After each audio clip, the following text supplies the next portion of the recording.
देखो कि 10% वाले के कारण सुप्रीम कोर्ट ने रोक लगा दिया, तो हम लोग 90% वाले के तमाचा है। आप लोग सब एक होकर रोड पर उतरो और दिखा दो 10% वालों की औकात।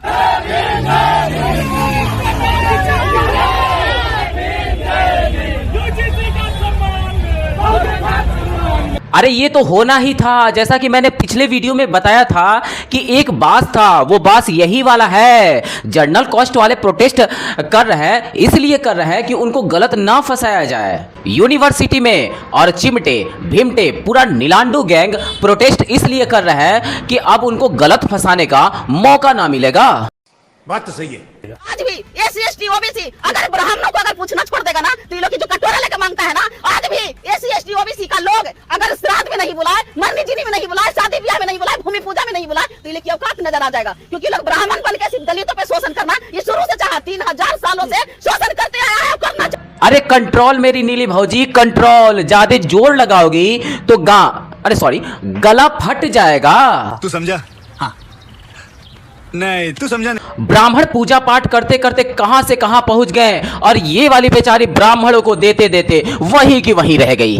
बाकी मेरी नीली कबूतरी, आखिर तुम कितना देती हो ब्राह्मणों को? दान। इनको पिछले 3000 सालों से परेशान किया जा रहा, प्रताड़ित किया जा रहा, 5000 सालों से लगातार पिला जा रहा, पानी वानी भी पीने नहीं दिया गया। ब्राह्मणों ने दलितों को बहुत सताया है। कब नहीं सताया है? अरे तो भैया हमको बता दो, हम भी तो जाने कब सताया। नहीं, वो दलित अगर वो पढ़ लेता था रामायण तो उसके कान में खौलता हुआ शीशा डाल देते थे। अच्छा, कब? नहीं, वो सब छोड़। यही हाल है कुछ इनका, पता कुछ भी ना है, हकीकत क्या है उससे कुछ भी लेना देना नहीं है इनका। बस ये हम मान चुके हैं कि हम लोगों को सताया गया है और इसी सताए गए के आधार पर इनको जज बना दिया जाए। पूरे सोर समाज से माफी मांगते हैं, आज की बात ऐसा गलती ना हो। जोन भी काहे ना का गलती कइलो नहीं, हमन के बताओ। कौन गलती हमन कइले नहीं? केहू लगदा था हमन के कुछ बोलले नहीं है, केहू कुछ बोलले रहल। जातिवाद काहे फैलाओ? अरे काहे रे बचवा, फालतू में पड़ी लकड़ी को उठाकर पिछवाड़े में घुसेड़ लेते हो। जब औकात बकरी चराने की है तो गाय के गोबर का उपला बनाने का सपना नहीं देखते। वैसे इस नीलांडू ने आखिर बोला क्या था, आइए वो सुन लेते हैं। जय भीम जय संविधान। यूजीसी बिल को लेकर स्वर समाज के लोग 1 फरवरी को बोल रहे हैं कि हम भारत बंद करेंगे और सड़कों पे आएंगे। तो मैं स्वर समाज को धमकाते हुए बता दूं, 2 फरवरी 2018 याद है? अगर याद नहीं है तो हम लोग 1 फरवरी को याद दिला देंगे। शांति से चुपचाप बैठकर अपने घर में यूजीसी बिल को पास करने दो और अच्छे से लागू होने दो। अगर तुम खैरियत चाहते हो, अगर तुम चाहते हो कि हम लोग यूरेशिया इंडोनेशिया ना जाएं और अपने भारत में ही रहें, तो शांति से जो बिल पास हो रहा है उसको पास होने। अब आप लोग कमेंट में बताएं आखिर इस बकलोली की जरूरत क्या थी यहाँ पर। अब पेल दिया गया। अब लोग आएंगे और बोलेंगे कि सवर्ण और ठाकुर लोग आते हैं और पिछवाड़े में फिट कर कर चले जाते हैं, लेकिन अपनी हकीकत जो है नहीं देखने वाले। अरे स्वर्ण समाज का विरोध सरकार से था, SC ST वालों से ना, लेकिन तू बीच में कूद पड़ा, अपनी दादागिरी दिखाने निकल पड़ा। यूजीसी बिल अगर लागू हुआ तो 10% स्वर्णों का आंदोलन तो संभाल लोगे मोदी जी, लेकिन अगर यूजीसी बिल वापस गया तो 90% आबादी का आंदोलन संभालना आपके बस की बात नहीं। ऐसा मत बोल रहे पगली, वरना मोदी जी डर कर यूरेशिया भाग जाएंगे। यूरेशिया? अरे हाँ, यूरेशिया ही बोला था उस भीमटे ने। यूरेशिया भाग जाएंगे, जज साहब इस्तीफा दे देंगे, ब्राह्मणों का हाल बहुत ही बुरा हो जाएगा। इसलिए ऐसा मत बोल पगली। और जहां तक संख्या की बात है तो संख्या बल क्या होता है और असली वाला बल क्या होता है, लगता है तूने अपने बोझा सर से आज तक सुना नहीं। मुझे अपने घर जाना है। अरे ना ना, पहले सुन ले। जनसंख्या से अगर ताकत होती तो बकरी, हिरन, कुत्ता, सुअर ये सब जंगल के राजा होते। सुप्रीम कोर्ट ने रोक लगाया था। सुप्रीम कोर्ट में कौन है? हमारे तो बाप दादा है नहीं सुप्रीम कोर्ट में, आपके भी कमी होंगे। मैं सारिका पासवान हूँ, आप मोहम्मद कैफ हैं, ये सम यादव हैं, कितने लोग हैं? हमारे लोग हैं क्या सुप्रीम कोर्ट में बैठे हुए? क्यों हम बार बार कह रहे हैं कोलेजियम सिस्टम को समाप्त कीजिए? पूरे देश का ये पहला बिल ऐसा है जो सोशल मीडिया पे चंद लोगों के प्रदर्शन के बाद सरकार को बैकफुट में आना पड़ेगा। अरे मोहतरमा, वो चंद लोग नहीं थे, जो भी थे सब पावरफुल थे और वो धरना मेहनत इसलिए कर रहे थे ताकि उनको दबाया ना जाए। वो मेहनत इसलिए ना कर रहे थे, धरना इसलिए ना दे रहे थे कि वो दूसरों को दबाए। ये बड़ी अच्छी बात कही आप। बाकी जो ऊपर बैठे हैं वो सभी आरक्षण वाले नहीं हैं, मेहनत किए हैं, पढ़े लिखे लोग हैं, तब जाके वहां पहुंचे हैं। तू भी मेहनत कर ले, तू भी वहां पहुंच जा, किसी को कोई दिक्कत नहीं है, किसी ने कोई रोका नहीं है। कि चूंकि वह मामला सर्वोच्च न्यायालय में विचाराधीन है और न्यायालय ने उस पर स्थगन आदेश दे दिया है, इसलिए उस पर टिप्पणी करना उचित नहीं है। परंतु एक बात बहुत स्पष्ट है पार्टी का विचार कि हम किसी के भी साथ अन्याय नहीं होने देंगे और न्याय सभी को सुनिश्चित करने के लिए हमारी सरकार प्रतिबद्ध है। बिल्कुल महाशय, आप किसी के साथ अन्याय होने ही नहीं देंगे, लेकिन ये वाला बयान आपका पहले नहीं आया। जब सुप्रीम कोर्ट ने इस पर रोक लगाया तब जाकर आप अपने घर से बाहर निकले हो। ये तो लेटेस्ट न्यूज है। योगी आदित्यनाथ जी, हमारी मांग है कि आप 40 दिन के भीतर गौ माता को राज्य माता घोषित करिए। आप राज्य के मुखिया हैं। जब भारत देश का महाराष्ट्र राज्य गौ माता को राज्य माता घोषित कर सकता है, तो आपका राज्य उत्तर प्रदेश गौ माता को राज्य माता क्यों नहीं घोषित कर सकते? ये हुई ना असली शंकराचार्य वाली बात। आप इस पर धरना दो, आप इस पर अनशन पर बैठ जाओ, पूरी जनता आपका साथ देगी, आपके साथ सदैव तत्पर रहेगी। लेकिन आपका कोई भरोसा ना है, कब पलटी मार लोगे, किससे जाकर मिल लोगे, कोई भरोसा नहीं है। इसलिए आपके चक्कर में, आपके बड़बोलेपन के चक्कर में कुछ जो युवा नेता हैं जो अपने आप को बताते हैं वो नेता बनने की राह पर हैं, वो फालतू में ही पेल दिए जाते हैं। है दुनिया झुकाने वाला चाहिए। योगी झुकेगा पत्रकार और झुकेगा योगी तो सिर्फ और सिर्फ शंकराचार्य जी के सामने झुकेगा, देखते रह जाना। अरे हमारे कमलुद्दीन मिश्रा जी शंकराचार्य उर्फ कांग्रेसाचार्य योगी जी को झुकाते झुकाते, माफी मंगवाते मंगवाते निकल लिए हैं। लेकिन तेरी रीलबाजी अभी भी वहीं पर अटकी पड़ी है कि शंकराचार्य से योगी जी महाराज माफी मांगेंगे। वैसे माफी, औकात, यह सब तूने एक बार करड़ी सेना के साथ भी किया था। रिजल्ट क्या आया, आइए मिलकर देखते हैं। तो चलिए शुरू करते हैं। अगर वीर के हैं, अगर बहुत बड़े धुरंधर कुकर्मी सेना के लोग हैं, कलेजा है, तो हम चुनौती देते हैं। मैदान तय करो, तारीख तय करो, परमिशन लेके आओ, पुलिस हटवाओ, आ जाना, फरियाद आएगा। Few moments later. इन्हें देखकर ऐसा लग रहा कि कमलुद्दीन मिश्रा जी मंदिर के बाहर कहीं पाए गए हैं, क्योंकि हालत बिल्कुल सेम वैसी ही है जैसे पत्थरबाजों का हो जाता है कि रिलाई के बाद कहीं मंदिर के बाहर भटकते हुए मिल जाते हैं, क्योंकि घर वर पर तो बुलडोजर चल जाता है। वैसे ही इनकी भी हालत कुछ फटी पड़ी है। वहां भी मारा। अब ये पूरी तरह से ठीक हो चुके हैं हमारे कमलुद्दीन चाचा, और फिर से अपना बकलोली शुरू कर दिए हैं। तो हेलो दोस्तों, मैं Abhay Nagvanshi, change your luck, zero से हीरो तक में आपका स्वागत है।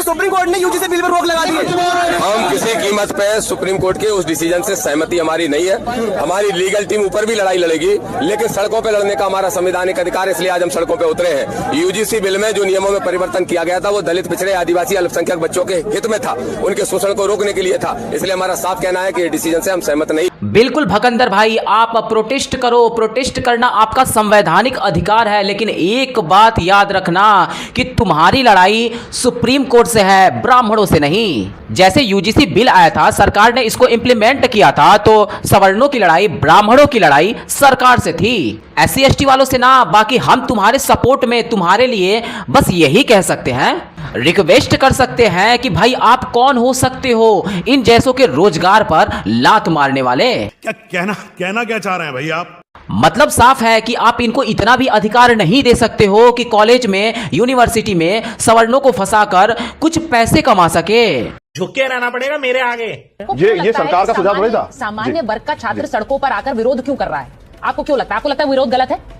नहीं, ये छात्र नहीं है, ये छात्र ही नहीं, सामान्य वर्ग का छात्र तो अपने भविष्य का ध्यान रखते हुए कॉलेज में पढ़ रहा है। सुनिए ना, ठीक, सामान्य वर्ग का छात्र तो मैं पिछले मेरे 10-12 साल का एक्सपीरियंस ये है, मीडिया का भी, सरकारों का भी, आंदोलन का भी, कि मैं ये बहुत जिम्मेदार से कह सकता हूँ कि ये छात्र नहीं, क्योंकि छात्र यूनिवर्सिटी में पढ़ रहा है, उसके बाद तो समय नहीं किसी भेदभाव करने। सामान्य वर्ग का छात्र भेदभाव नहीं करता, सामान्य वर्ग का छात्र प्रदर्शन नहीं करता। तो मियाँ, ये जो तुम्हारे लोग हैं जो मनुवाद की छाती पर मनुवादियों को, ब्राह्मणों को उल्टा सीधा बोल रहे हैं, तो फिर ये क्या है?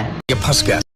या इस कानून की जरूरत क्या पड़ी, और हाँ यदि जरूरत थी इस कानून को बीजेपी को लाने की तो आपने विरोध क्यों ना किया? आप तो अब विरोध कर रहे हैं जब उस पर रोक लगी है।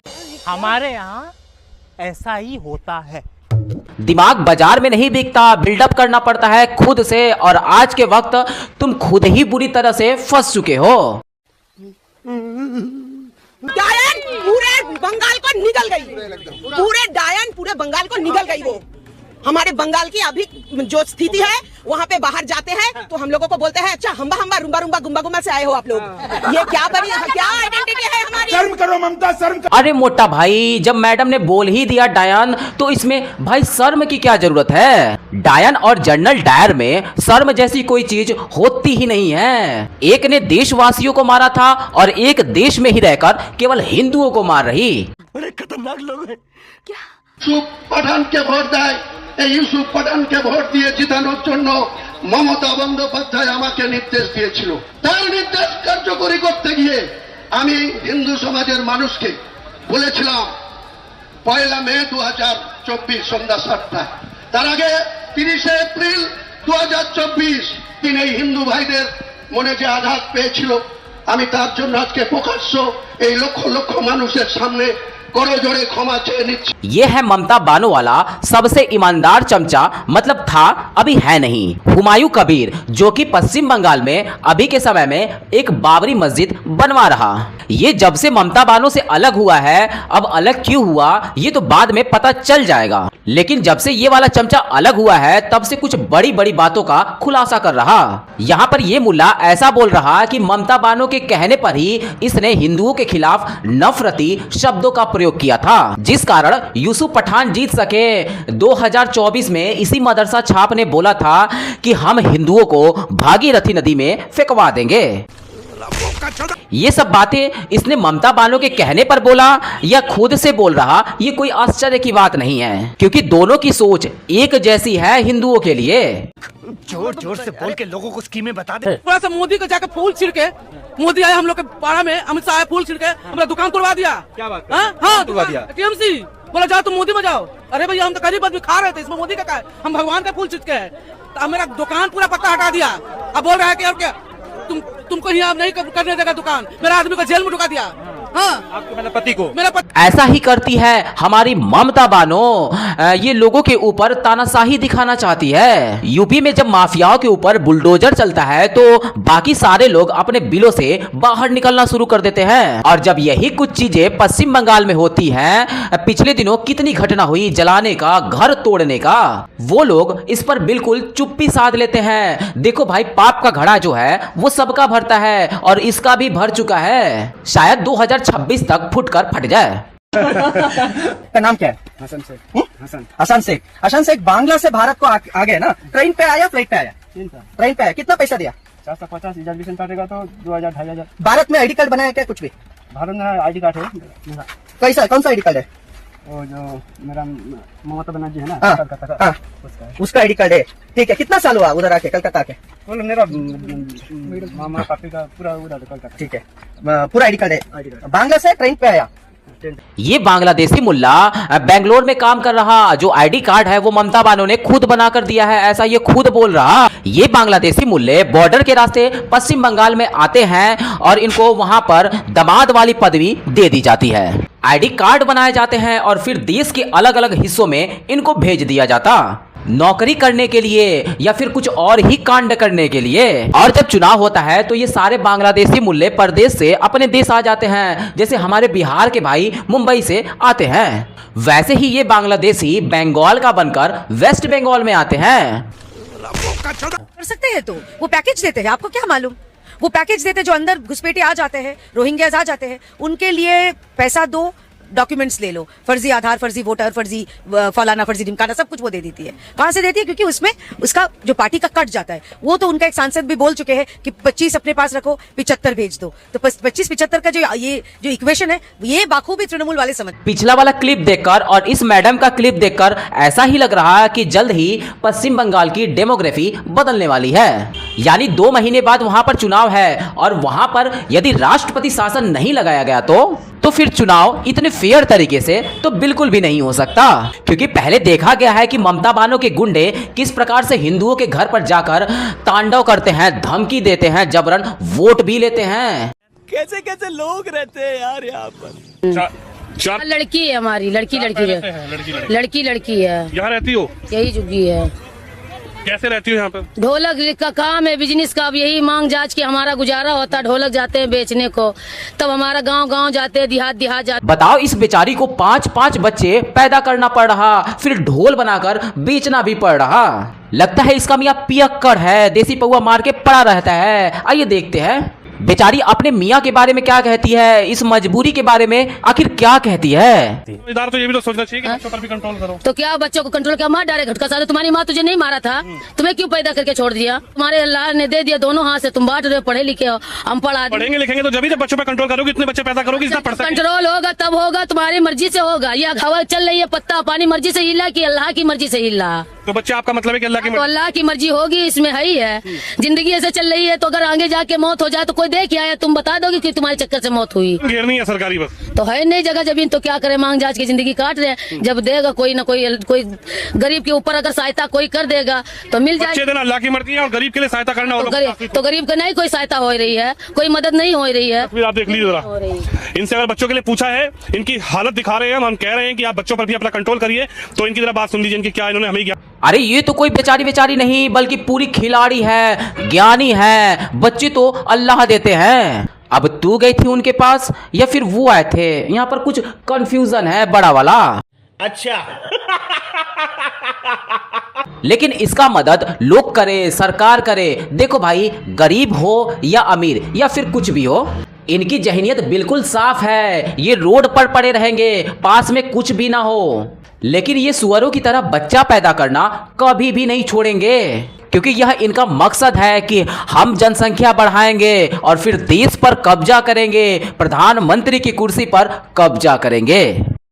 यही नहीं, अभी और सुनिए, क्योंकि अभी से आवाज उठना शुरू हो चुका है कि जिसकी जितनी संख्या भारी उतनी उसकी हिस्सेदारी। तो इनका जब संख्या भारी हो जाएगा तो देश पर कब्जा हो ही जाएगा, इसमें कोई ताज्जुब की बात नहीं है। अगले 20 सालों बाद भारत का प्रधानमंत्री इन जैसा कोई हो, कोई ताज्जुब की बात नहीं है।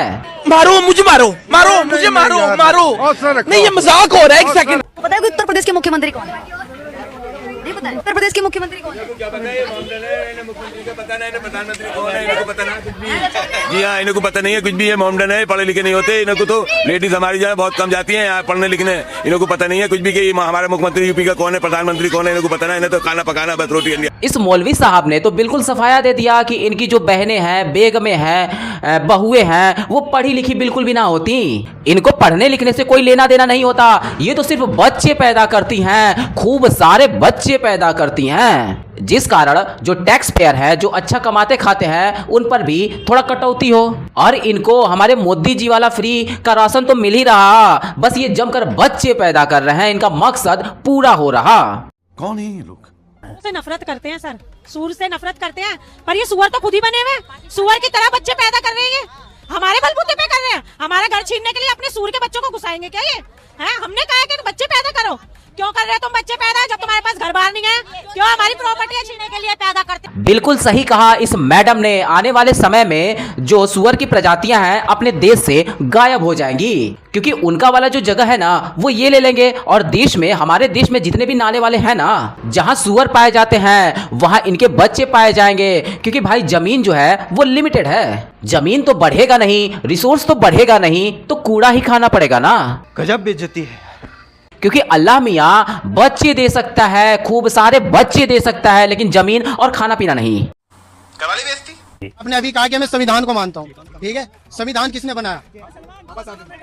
बीजेपी वाले बोलते हैं कि हम बाबा साहब के संविधान को नहीं मानते। कौन बोला? दिखा दो मुझे। बीजेपी वाले बोले, और बीजेपी वाले दिखाओ। वो तो संसद भवन में बोल रहे खड़े होकर कि हम बाबा साहब को मानते, मानते नहीं हम संविधान। अरे दिखाओ। अजय तो 1000 वीडियो है। ना तो कांग्रेस, ना समाजवादी पार्टी, ना कांग्रेस, ना कोई पार्टी कभी ऐसा बोल ही नहीं सकती कि बोलते हैं कि हम बराबर का हक दिलवाएंगे। बीजेपी वाले बोलते हैं कि हम बराबर का हक दिलवाएंगे। दिखा दो। सुनो, बीजेपी वाले तो बोलते हैं कि दलित भी नहीं हमारे में, दलित हिंदू नहीं, दलित इंसान नहीं है। भाई रवीसा भाऊजी ने तो ऐसा कभी वीडियो बनाया नहीं, तो इस मदरसा छाप को हजारों वीडियो कैसे मिल गया? बीजेपी वाले संविधान को नहीं मानते, बीजेपी वाले SC ST वालों को हिंदू भी नहीं मानते। अरे जाहिल मदरसा छापो, तुम लोग खुद ही सोच लेते हो कि ऐसा ही कहा होगा, क्योंकि मैं चूतिया हूँ, मेरा दिमाग चूतिया है। असल में तुम्हारी बहनें बहन ही बेगम बोलती है कि हम कानून को नहीं मानते। और रही आप कानून की बात कर रहे थे, हम हिंदुस्तान का कानून मानते ही नहीं। वही है जो कि एक इंसान को इंसान नहीं कहा जाए, उसको इंसान के तरीके से देखा नहीं जाता है, यही डिस्क्रिमिनेशन है, यही जातिगत भेदभाव है। तिलक तराजू और तलवार इनको मारो जूते चार, ये क्या डिस्क्रिमिनेशन नहीं है? ये इस मतलब कि ये ऑफकोर्स है, ये चीजें ऑफकोर्स हम नकारते हैं, लेकिन हालांकि जो इस चीज को कम करने के लिए, इस चीज को जातिगत भेदभाव या फिर इन चीज को थोड़ा ऊपर उठाने के लिए ये सब नारे लगाए गए हैं।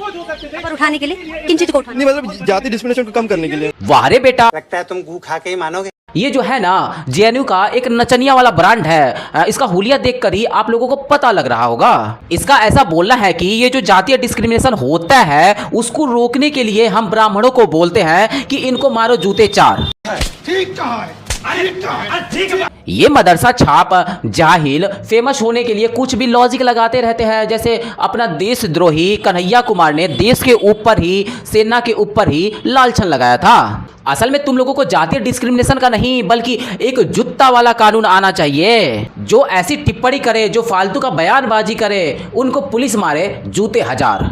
शाबाश बेटा। सदस्यगण, मेरी सरकार दलितों, पिछड़ों, वंचितों, जनजातीय समाज सभी के लिए पूरी संवेदनशीलता से काम कर रही है। सबका साथ सबका विकास का विजन देश के हर नागरिक के जीवन में सकारात्मक प्रभाव ला रहा है। वर्ष 2014 की शुरुआत में सिर्फ 25 करोड़ नागरिकों तक की सोशल सिक्योरिटी की योजनाएं पहुंच पाती थी। सरकार के प्रयासों में निरंतरता की वजह से आज करीब 95 करोड़ भारतीयों को सोशल सिक्योरिटी का कवच मिला। यहाँ पर भी वही खेला चल रहा। ये हमारे देश की महामहिम राष्ट्रपति जी बोल रही हैं। हमारी सरकार दलितों, वंचितों, पिछड़ों, आदिवासियों के लिए काम कर रही है, लेकिन ब्राह्मण नहीं आते इसमें, जनरल कास्ट वाले नहीं आते। इन सबको ऐसा लगता है कि सवर्ण पैदा होते ही करोड़पति बन जाते हैं, लेकिन सब करोड़पति नहीं होते, उनमें भी गरीब होते हैं, उनको भी सपोर्ट की जरूरत होती है। उनके लिए भी कभी कुछ तो बोल दिया करो। क्या बात है सर, क्या बात है सर, क्या बात, ये बात है। दोस्तों तो कैसी लगी आज की वीडियो, और आप इस चैनल पर कहां से जुड़े हैं हमें कमेंट बॉक्स में रिप्लाई करना बिल्कुल भी ना भूलें। वीडियो अंत तक देखा तो उम्मीद करता हूं कि पसंद तो जरूर आई होगी, इसलिए लाइक करें और अपने दोस्तों के साथ शेयर करना बिल्कुल भी ना भूलें। तो मिलते हैं आने वाले नए वीडियो के साथ, तब तक के लिए जय हिंद, जय भारत, वंदे मातरम।